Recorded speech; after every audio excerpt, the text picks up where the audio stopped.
What's going on? What's going on? This is Odd Solomon reporting with D.Luna. This is a new segment that we're starting, and we want to do it as a couple. It's called Making Light of It, and it's talk about all kind of things and just unpopular opinions, unpopular subjects that's going on right now, and that might be boggling the minds of others. So we want to speak on it as a couple. And right now, I just want to speak on something that really bothered me. I went to a football game about 3 weeks ago, and I just wanted to show the support from my friend that I did time with, and he's home now. We was always involved in positive things, so I wanted to show my support and go watch his son's football game. Something very, very simple. I didn't know the venomousness that his baby mama had. It's his child's mother, and I went, and at the end of it, he went to greet his son and tell him a good game or whatnot. And she came out of nowhere and blocked him out of hugging him, and then looked at me and said that I was a drug dealer and I was an ex-con, and that he's gonna get revoked because of me. Now, mind you, this woman doesn't even know me. She doesn't know me from Adam. I've never met her before. I never gave an opinion to think any of these things.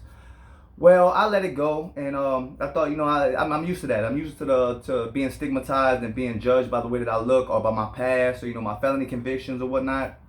But she took it to a whole nother level. I was informed yesterday that my actual picture was in a document that she was filing for custody and saying that he was associating with ex-cons, which I am, and I'm a known drug user, which I'm not. And I just wanted to speak on it, and I'm trying to make light of it right now. But my picture is actually in there. My likeness is in there that she got off of Facebook, and it's in the writ, which I'll show on the sidebar, and you'll see. You could read it for yourself. But I just wanted to show this, that we're stigmatized all the way around the board. Now here it is. Everybody wants to see racist, racist, racist. Now how is this not racist? Where she doesn't know me, and you're making assumptions about me because of the way that I look. And if you look on the sidebar and you look at the picture is me showing up off a haircut, a design in my hair, and me smiling at the camera. That's it. Now, if I was a judge, how would I look at that and say, well, how do you know that he's a drug user? Once again, it's not a color or creed. So now it's just a personality type, the way that I dress, how many tattoos that I have, and I've seen doctors with sleeves. So this is not, this is not a good thing. This is not a good thing to have in the world. And I just want to show you a perspective of it. And I try my best to. I'm a recovering addict, but I don't do drugs. I'm a family man. I'm trying to gather my life and be a better person, and to put the past behind me, which is it's harder anyway as convicted felons, because whenever we go for a job, even though my last conviction was 20 years ago, they still say they can't touch me. They can't touch me because of my past mistakes. So my whole thing is that, so I served this 17 years for nothing. I didn't. I mean, all these pain, tears, trades, and uplifting that I did on my own, because the Department of Corrections is anything but. If you're gonna come out better, it's because you did that. And the guy that I'm speaking about is one of those guys, and he's being denied companionship with his son. And every son should have a father, his correct biological father, if possible. But it just really bothers me, and it's a defamation suit, and of defaming my character and assassinating my character and somebody that doesn't even know me. You're just going off a site, and you're actually putting me on paperwork to where now who's to say who sees that? So what's the point in me doing well if everyone is just have their own stigmas and just wants to put you in any kind of box that you want? She made sure that she put just regular pictures of me dressed in stuff like this and this kind of attire. And I guess it makes me look like a drug dealer, and it makes me look like a drug user or a delinquent. I don't know, but I prefer the way that I dress, and I choose the way that I dress, and I don't feel like it should define me. So what I did is I sent her pictures and told her that I would appreciate if she took my likeness off of her writ, and I sent her other photos of myself when I was working in City Hall and when I was honoring God and praising my hands on the news as a Christian. And if you're gonna show just one perspective of it, show the other perspective and let somebody else be the judge of it. But it just goes on. It's so prevalent. And me and D.Luna was sitting here talking, and she has, she wants to put her opinion on it and put her spin on it from a woman's perspective. Absolutely, I do. As a woman who has been in the legal industry for over 20 years, okay, I have seen all different types of cases. I have seen those who are guilty, those who are innocent. I have seen bitterness take the playing field and really excel in the court, really excel in the attorneys as well, because you have some attorneys who make it their whole purpose to punish those, and most of the time is those that they have stereotypical judgments about, and honestly, looking at this looking at the wording in it, how it's written and everything else, this woman does not even know his name. Okay, this woman is going strictly off of a pen name that is being used on his profile. This woman has no inclination of his name, doesn't know his background, doesn't know anything about him, but yet has chosen an attorney who has made it her mission to try to punish her son's father strictly because she doesn't want him in his life. And they are willing to use another man's image, use another man's likeness, use another man's character in order to punish the one person you're saying you're trying to protect, because the only person you're truly punishing is your son, who wants to have a relationship with his father. A father who has gone above and beyond to try to better himself, to be the type of father that this young man needs in his life. But you have an attorney who has made it her mission to take a stigma, a stereotype, and use it in her documentation to prove a point that is totally biased, totally opposite, complete and total opposite from what his character even is. And that's what I want to really discuss and really talk about. As a woman who has been on that end, we both come from broken families. Right.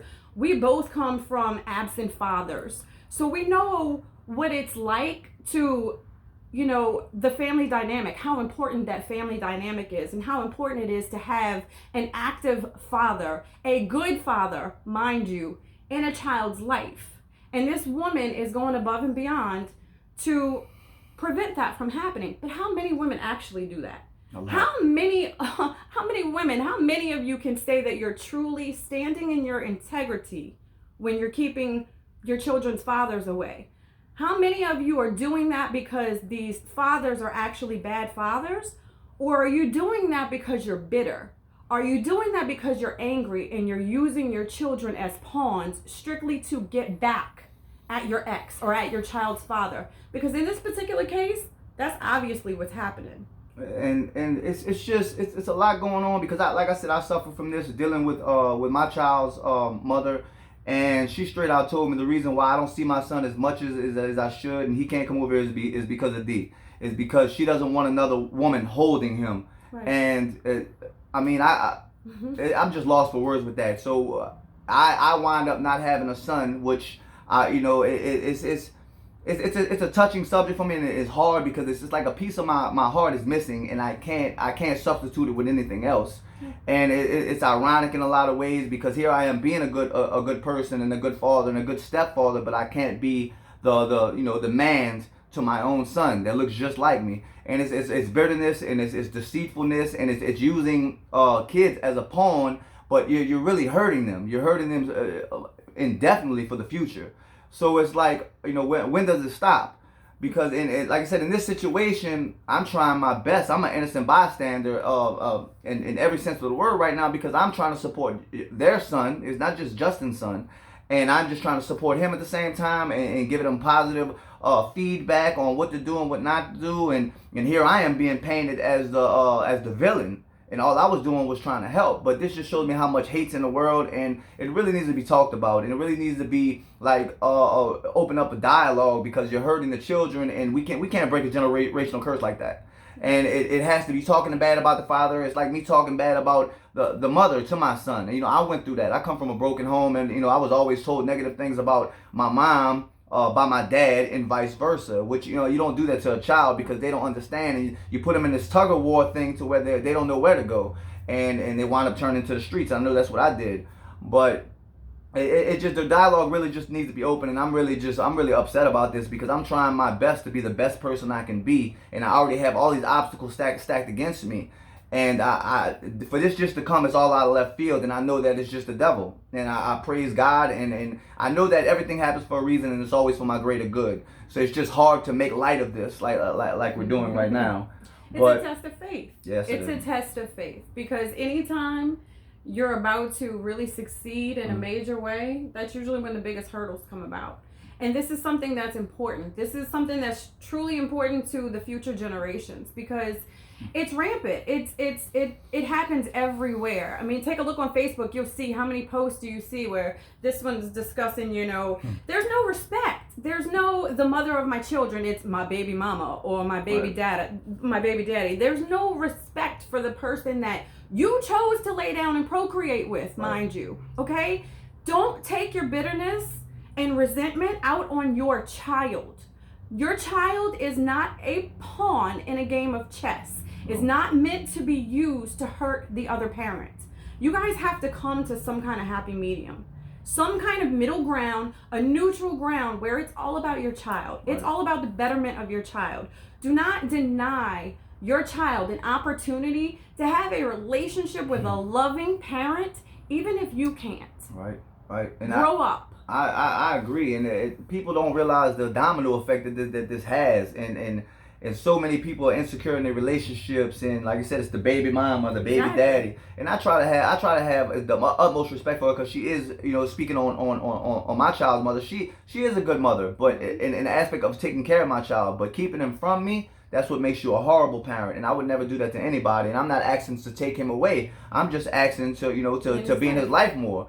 But because of my romantic interest and my love in the person that I'm about to marry, it's a problem. And that if I let it, and which it has in the past, it caused problems between me and her, because I don't want to hold resentment between for Dina for something that she didn't do.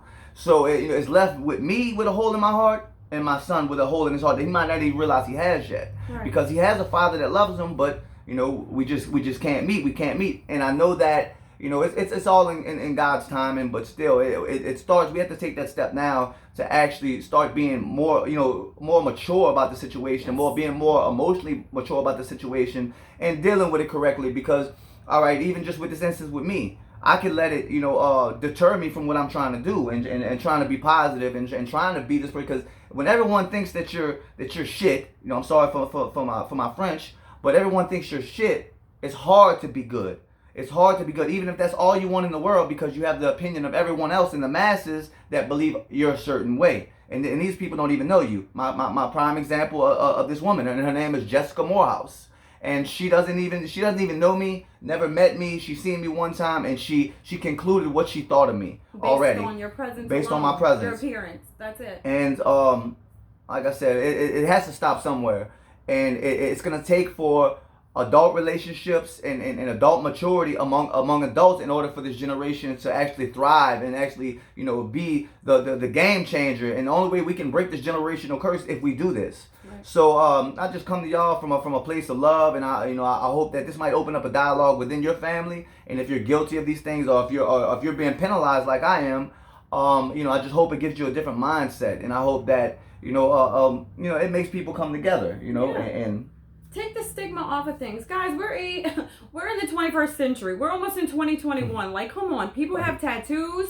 People are entitled to dress how they want to dress. People are allowed to express themselves in any form or fashion that they choose to. And it's people. Let me speak to my own people while I'm saying this. Generally, it is white people of white collar backgrounds and that have money and that live a privileged life, that are so quick to judge people with tattoos, people who carry themselves a certain way or speak a certain way or dress a certain way. And I'm tired of it. I'm tired of this box of limitations placed around people, where if you dress a certain way, look a certain way, you can only act a certain way because everything else goes against someone's stereotypical beliefs and perception. It's time for that to change, and the only way for that to change is to talk about it, is to discuss it, is to take the taboo out of this. I mean, I think about it like this, and I deal with we deal with our stepdaughter. I deal with my stepdaughter, and I know that she loves B, and she respects B, and she knows what type of person B is.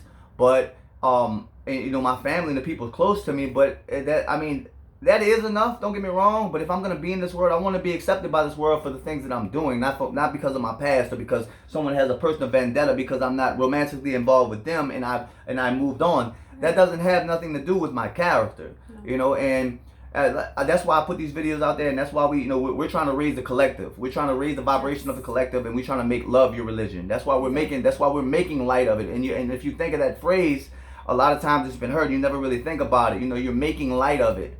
You're coming out of the shadows. You're making nothing but light. You shouldn't stay in the darkness. I've been in the darkness for a long time, and I know what it's like, and I can appreciate the light so much to where I just want. But I want the capacity and the freedom to actually be myself, to actually be goofy, to be multifaceted, and to be articulate, and to express my feelings without someone shaking their finger at me. So, you did this in the past, or you're with this person. You're supposed to be doing this. Man, let's agree to disagree. Let's really just do everything for the betterment. Everybody does things with love in their heart.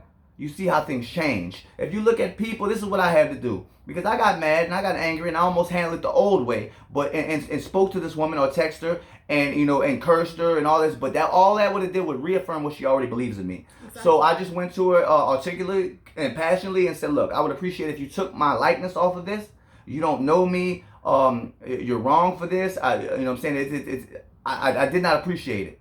And I'm even going to take it a little further. If she doesn't remove this, I'm going to do a defamation of character, and I'm going to sue her. I hate to go through all this, but you're talking about my character, something that I'm building. I would rather you take money from me versus my character. Because if everyone doesn't know what your character is who you are when you're alone with your own thoughts. So you can lie to the rest of the world, but your character is you whenever you're alone with your own thoughts and whatever consumes your mind. And I'm here to tell you, Solomon, what consumes my mind is compassion.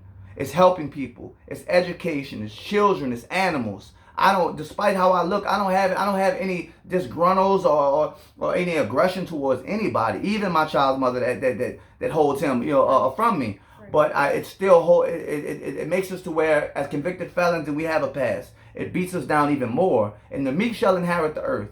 And if society knows it or not, us good people that's been through bad things all our life are the only strong soldiers you have. That's actually gonna fight for light. That we flourished in the darkness. Now it's time for us to fight for the light. We're not running for anything. We really have love in our heart. Don't take that from us. Like, for real, don't take that. And don't use your children as pawns to do so. Because you don't realize the impact that you're having, not only on your child, but on your child's father or parent, whichever, because gender is not a factor. This goes both ways. Yes, it does. And your child is not a pawn. People are entitled to grow and change and express themselves in any way, but all you're doing when you're using that to hurt someone else because of your own bitterness and resentment, you're impacting your child. You're hurting your child. You're hurting others. That there is a ripple effect. It affects other families. It affects other people, not just you, not just the person that you're trying to hurt. It is affecting your child. You're denying your child an opportunity to learn more about themselves, learn more about who they are, to grow in different capacities, and to get some sort of, insights, information, life from another person other than yourself. Right. It's like I said, I know it's a touchy subject for a lot of people, and everybody have different reasons of why they're mad at their ex or why they keep their children away, and we should better get past that though, because at the end of the day, a child needs their father and their mother, even if they're co-parenting. But there's a lot of immaturity in the world today, right? And I'm not trying to point fingers at anybody. I'm just trying to make light of the situation. And I appreciate y'all for listening. And this is D.Luna, and I'm Solomon. For making light of it. Thank y'all. Thank you. God bless.